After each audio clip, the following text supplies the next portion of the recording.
தேவனுக்கே மகிமை உண்டாவதாக. கன்மலை. சங்கீதம் 144 1 என் கன்மலையாகிய கர்த்தருக்கு ஸ்தோத்திரம். யார் இந்த கன்மலை?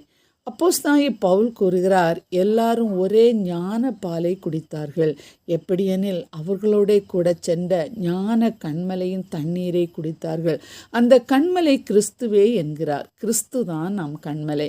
இந்த கன்மலையினால் உள்ள பலன் என்னவெனில், என் கைகளை போருக்கும் என் விரல்களை யுத்தத்துக்கும் படிப்பிக்கிறார். அந்த கன்மலைக்குள் வரும்போது சுகமாய் தங்கி இளைப்பாற முடியும்.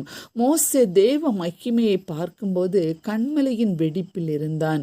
இஸ்ரவேல் ஜனங்கள் தண்ணீர் இல்லாமல் வனாந்திரத்தில் இருந்தபோது ஆண்டவர் கன்மலையை பார்த்து பேச சொன்னார். என் தேவனைப் போல ஒரு கன்மலையும் இல்லை என்று அன்னாள் கூறுகிறாள். பிரியரை, நாமும் கிறிஸ்துவாகிய கன்மலை நம்மை பாதுகாத்து பராமரித்த அன்பை நினைத்து அவரை ஸ்தோத்தரிப்போம். பெலிஸ்தர்கள் இஸ்ரவேலரை தாக்கி கொண்டிருந்தார்கள். தினமும் காலையில் கோலியாத் என்ற ராட்சச பெலிஸ்தன் எந்த இஸ்ரவேலருடனும் தான் எதிர்த்து போராட சவால் விட்டான். கோலியாத் மற்றவர்களை விட பெரியவன், உயரமானவன், அவன் கொடுமையானவன். அவன் கனமான கவசத்தை அணிந்த ஒரு வாள், ஈட்டி மற்றும் பெரிய கேடகத்தையும் வைத்திருந்தான். எனவே யாரும் அவனுடன் சண்டையிட துணியவில்லை. தாவீது ஒரு இளம் ஆடு மேய்க்கும் பையன். அவன் கன்மலையாகிய கிறிஸ்துவில் விசுவாசித்தவன். கர்த்தர் இஸ்ரவேலை காப்பார் என்று தாவீது அறிந்திருந்தான். சவுல் ராஜா சிறு பையன் விசுவாசத்தை அறிந்து அவனை பார்க்க வேண்டும் என்று விரும்புகிறார்.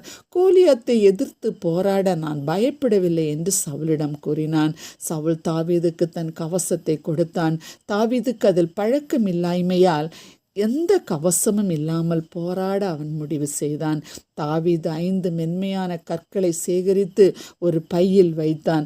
அவன் தனது கவன் மற்றும் மேய்ப்பனின் கோலை எடுத்துக்கொண்டு கோலியாத்தை எதிர்கொள்ள சென்றான்.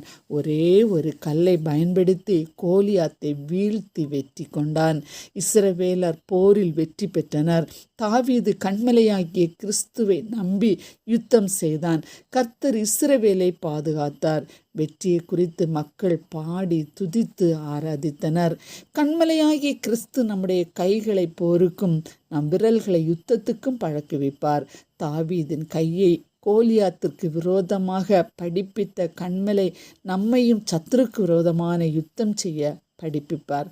ஒப்பு கொடுப்போமா? ஆமேன்.